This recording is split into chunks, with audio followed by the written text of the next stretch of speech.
الحمد لله رب العالمين والصلاة والسلام على نبينا محمد وعلى آله وأصحابه أجمعين أما بعد. عن أبي العباس سهل بن سعد الساعدي رضي الله عنه قال: جاء رجل إلى النبي صلى الله عليه وسلم فقال: يا رسول الله دلني على عمل إذا عملته أحبني الله وأحبني الناس. فقال: ازهد في الدنيا يحبك الله وازهد فيما في أيدي الناس يحبك الناس. حدیث حسن رواه ابن ماجہ وغیرہ بأسانید حسنہ. محترم سامعین کرام، ملی ساتھیوں، آج جس موضوع پر کچھ دیر گفتگو کروں گا وہ ہے زہد کی حقیقت، زہد کی فضیلت. ابھی جو حدیث آپ کے سامنے پڑھی گئی ہے، اس حدیث کو سہل بن سعد الساعدی رضی اللہ عنہ روایت کرتے ہیں.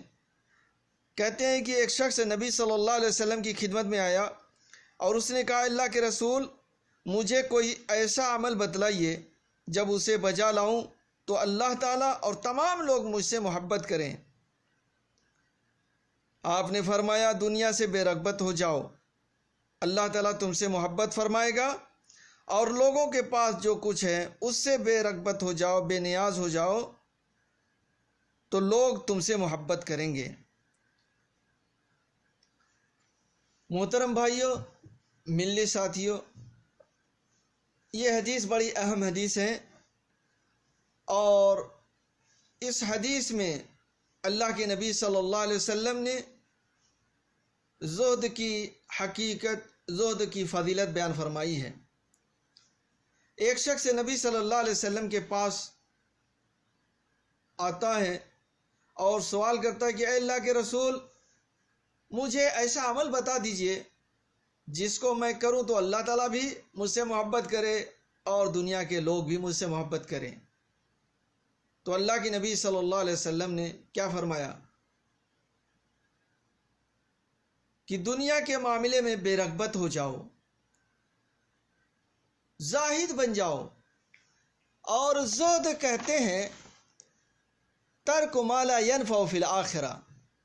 علامہ ابن تیمیہ نے زہد کی تعریف کی ہے کہ ان تمام چیزوں کو چھوڑ دیا جائے جو آخرت میں نفع نہیں دے سکتے، جو آخرت میں نفع نہیں پہنچا سکتے، ان تمام چیزوں کو چھوڑ دیا جائے.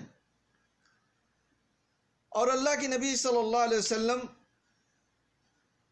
اس حدیث کے اندر فرماتے ہیں کہ دنیا سے بے رغبت ہو جاؤ، اللہ تعالیٰ اور تمام لوگ تم سے محبت کریں گے.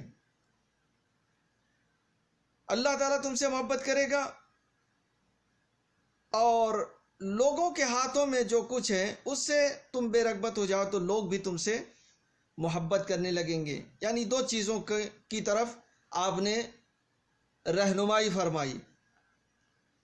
میرے بھائیو دوستو، حقیقت بھی یہی ہے کہ ہم اس دنیا میں دنیا کمانے کے لیے نہیں آئے بلکہ آخرت کمانے کے لیے آئے ہیں، آخرت بنانے کے لیے آئے ہیں. اور ہماری زندگی کا اصل مقصد بھی یہی ہے. جیسا کہ اللہ تبارک و تعالیٰ سورہ ذاریات کے اندر فرماتا ہے: وَمَا خَلَقْتُ الْجِنَّ وَالْإِنسَ إِلَّا لِيَعْبُدُونَ. میں نے جن و انس کو صرف اپنی عبادت کے لیے پیدا کیا ہے. تو ہم لوگوں کی پیدائش کا ہدف اور مقصد اللہ تعالیٰ نے اس آیت میں اپنی عبادت بتایا ہے. اس لیے اس دنیا میں ہمیشہ اس چیز کا ہمیں خیال رکھنا چاہیے اور دھیان دینا چاہیے کہ ہمارا پہلا ہدف، اول ہدف اللہ تعالیٰ کی عبادت ہو. اگر ہم نے اس کو دوسرے نمبر پر، تیسرے نمبر پر ڈال دیا تو گویا کہ ہم دنیا کمانے والے ہو گئے، اور جس مقصد کے لیے اللہ تعالیٰ نے ہمیں بھیجا تھا اس مقصد میں ہم ناکام ہو رہے ہیں. اس لیے میرے بھائیوں، اس کا خیال کرنا بہت ضروری ہے. لیکن آج بہت بڑی تعداد ہے جو اس کا خیال نہیں کرتی. وہ یہی سمجھتی ہے کہ ہم دنیا بنانے کے لیے آئے ہیں. وہ ایک دور ہوتا ہے کہ اپنے بارے میں سوچتے رہتے ہیں، گھر بار کے بارے میں سوچتے رہتے ہیں، بچوں کی شادی بیاہ کے سلسلے میں، اسی میں ان کی پوری زندگی گزر جاتی ہے، لیکن اللہ تعالیٰ کی عبادت کے لیے نہیں سوچتے۔ حالانکہ ہماری تخلیق، ہماری پیدائش کا مقصد اللہ تعالیٰ کی عبادت ہے، جیسا کہ اس آیت میں اللہ تعالیٰ نے فرمایا ہے۔ دنیا کا ساز و سامان اللہ تعالیٰ کی یہاں ملعون ہے۔ یہ جو دنیا ہے اس کا ساز و سامان اللہ تعالیٰ کی یہاں ملعون ہے، مذموم ہے۔ اللہ کے نبی صلی اللہ علیہ وسلم فرماتے ہیں، الا ان الدنیا ملعونہ ملعون ما فیہا الا ذکر اللہ وما والاہ وعالم او متعلم۔ اس کو امام ترمذی نے اپنی سنن میں روایت کیا ہے اور شیخ البانی نے اس کو حسن قرار دیا ہے، اس حدیث کو حسن کہا ہے، اور امام ترمذی کے علاوہ اور دوسرے محدثین نے بھی اس حدیث کو روایت کیا ہے۔ یہ دنیا بے شک، خبردار، بے شک یہ دنیا ملعونہ ہے۔ یہ دنیا اور جو کچھ اس میں ہے سب ملعون ہے، مذموم ہے، سوائے اللہ تعالیٰ کی یاد کے، اور جو اللہ تعالیٰ کے ذکر کا ذریعہ ہو، اور سوائے عالم اور متعلم کے۔ اللہ تعالیٰ کا ذکر، اللہ تعالیٰ کے ذکر کا جو ذریعہ ہے، اور عالم اور متعلم کے۔ تو میرے بھائیو دوستو، یہ دنیا حقیقت میں کچھ نہیں ہے، بس ہم دنیا کے پیچھے پڑے ہوئے ہیں، ورنہ دنیا کچھ نہیں ہے۔ ایک صحابی ہیں حضرت مستورد رضی اللہ عنہ، وہ فرماتے ہیں کہ اللہ کے نبی صلی اللہ علیہ وسلم نے فرمایا، مَا الدُّنْيَا فِي الْآخِرَةِ إِلَّا مِثْلُ مَا يَجْعَلُ أَحَدُكُمْ إِصْبَعَهُ فِي الْيَمِّ فَلْيَنْظُرْ بِمَاذَا يَرْجِعُ۔ هذا حدیث حسن صحیح۔ اس کو امام ترمذی نے روایت کیا ہے اور کہا کہ یہ حدیث حسن صحیح ہے۔ اللہ کے نبی صلی اللہ علیہ وسلم اس حدیث میں فرماتے ہیں کہ آخرت کے مقابلے میں دنیا کی حقیقت صرف اس قدر ہے جیسے کوئی سمندر میں انگلی ڈبو کر نکال لے اور دیکھے کہ کیا چیز اس کی انگلی پر آیا ہے، وہ دیکھے، موازنہ کرے کہ اس کی انگلی کو جس قدر پانی لگا ہے اسے سمندر سے کیا نسبت ہے۔ سمندر میں انگلی ڈبوئے اور نکالے اور دیکھے کہ کتنا پانی آیا ہے، کتنا پانی سمندر کے مقابلے میں اس کے پانی کی کیا حیثیت ہے، کچھ نہیں ہے۔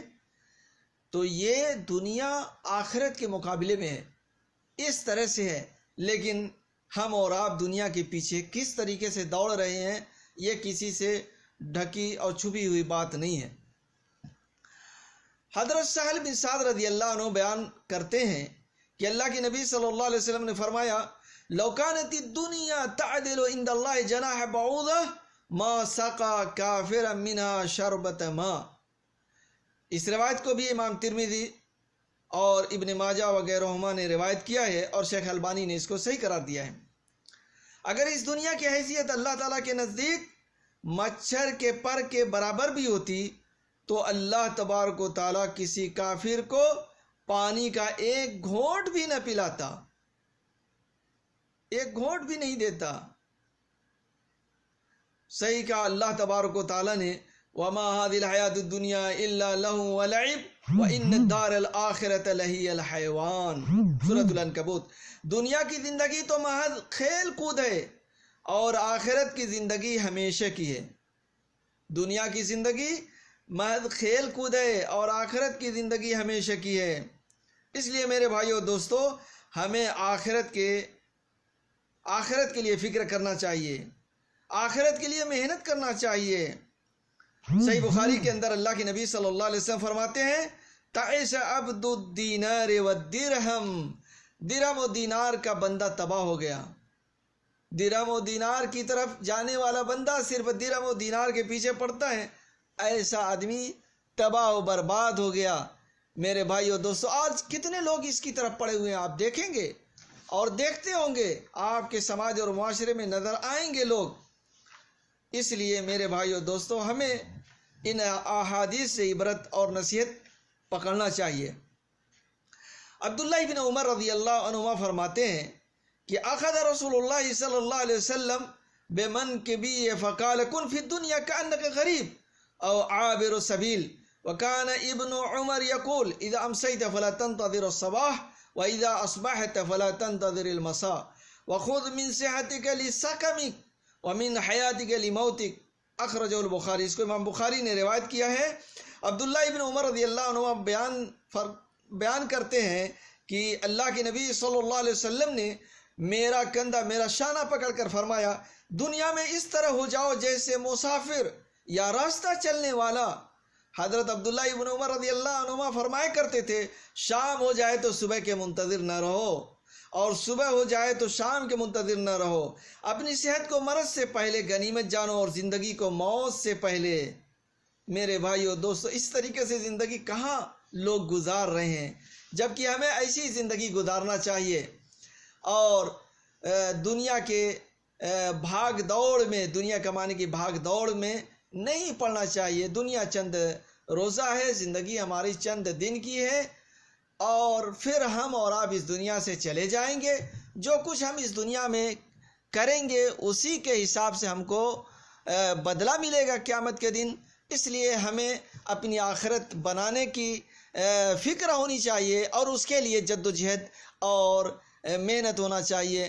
اللہ تعالیٰ سے دعا ہے کہ اللہ تعالیٰ ہمیں اپنی آخرت بنانے کی اور اس کے لیے جد و جہد کرنے کی توفیق عطا فرمائے. آمین. وآخر دعوانا الحمد للہ رب العالمین وصلی اللہ علی نبینا محمد وعلی آلہ واصحابہ اجمعین.